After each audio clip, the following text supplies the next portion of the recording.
next topic, which is more on the brand crisis. And I discussed this previously, a little bit of input in here that these are the problems that we encounter. So if you have experience being harassed, or maybe somebody would talk bad at you, this is something that we also need to manage as well. We cannot hide from it. So brand crisis. So these are whenever there are unexpected events that threaten your brand's perceived ability to deliver the expected benefits, and thereby weakening your brand. So you are really trying to focus on strengthening your brand, and here comes this person trying to discredit you and your brand. And this comes in the form of a social media troll or spreading online misinformation. And then there can also be deceptive advertising, because in social media, people can just try to post to someone else and then attack you. And if you do not have a strong brand, a lot of people will believe them.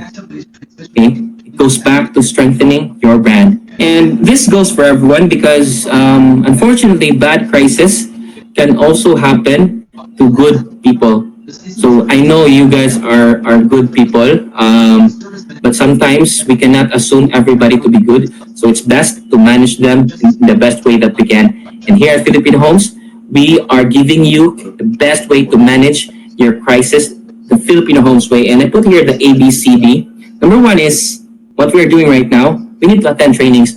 We need to expand. We need to improve our knowledge, because most of the criticism is because of our lack of knowledge, lack of updates, especially from developers. When we post, we provide like outdated inventory, or we what you share is already sold. And then even like when we post, we put there the lowest value.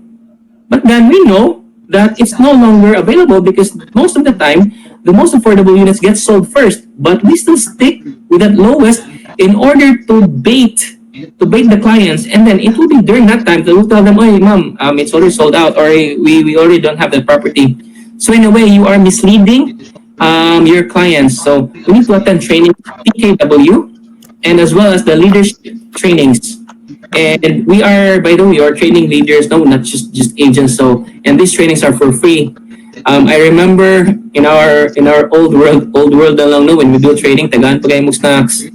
Okay? And then when you go home, you have freebies pa. Si Boston, magpa-raffle pa yun. So I'm not sure if you can do raffle now, Boston, sa PW set up.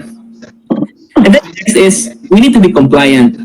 We have the code of conduct very clear in terms of how we need to behave. I know there's a lot, and it's very difficult for one person to control everybody. That's why we have the code of conduct. That's why we have the team leads to enforce them. But ultimately, it's our accountability. So we need to be compliant, because the Filipino Homes Way has had experience more than we know. It has the experience of thousands of people who have been to Filipino Homes, and even to the developers. So that's something that we need to surrender ourselves to. And that's actually something that we signed when we first joined Filipino Homes. So we need to be compliant. And number three is the letter C, clients need first. Okay.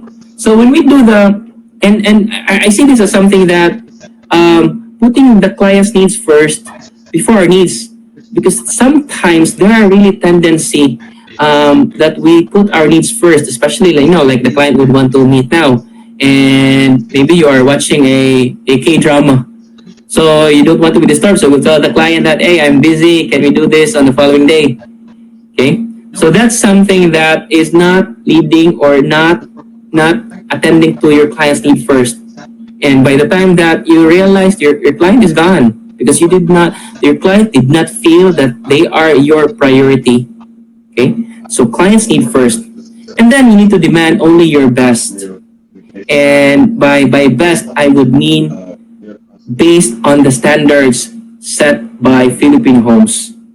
Sometimes it's so easy for us to use our own capacity currently as our basis for success.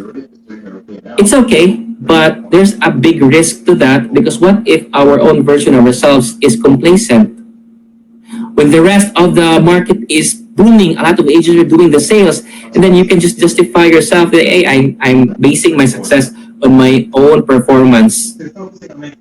So you will be left behind. So that's very unfortunate. Okay. So in order for you to prevent, even to prevent a crisis, you need to attend trainings. You need to be knowledgeable what you're talking about. You need to understand what are the rules in terms of real estate practice. You need to make sure that clients would come first. And when you meet your clients, online or digitally, you have to give them your 100% best all the time. Okay, that's the way to prevent having people attacking you, from giving you false information, from spreading malicious or deceptive intentions, or even trolling you because you're already confident. Even if they do that, and you yourself know that you know what you're doing is right, then they would have no impact, and your friends or your clients will know that because they have experienced something that these trolls have not experienced. Okay, so managing brand crisis the Filipino Homes way, as easy as A, B, C, and D. Okay, now branding is actually like a bank account and something that you always need to add up. Okay, so here are six characters that I would want you to have, and it could be more. What I'm trying to say here is you should not be satisfied with just one good character. Okay, so you need to be knowledgeable. You need to have a wider network. You need to be attentive when you talk to clients. You need to build relationship, and you need to be tech savvy, and you need to be fast in your response. The reason why I'm saying this or I'm mentioning this is because this represents your brand. Now, example, what if you only have one character here, and let's say that is you have wide network. Okay.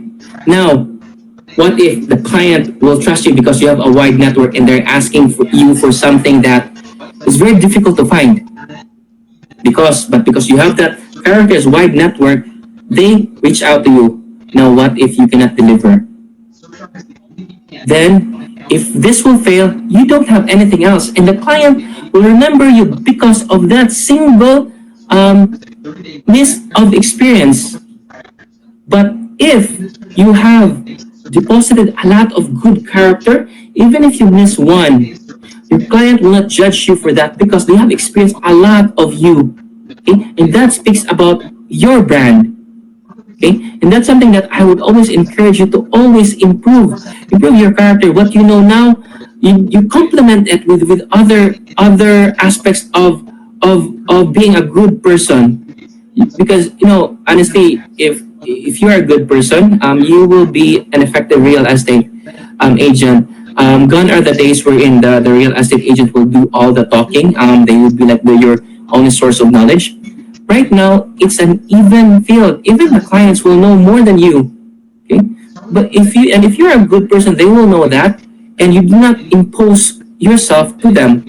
Okay, and that's a way of again establishing your brand in such a way that you will be effective, especially here in the digital world.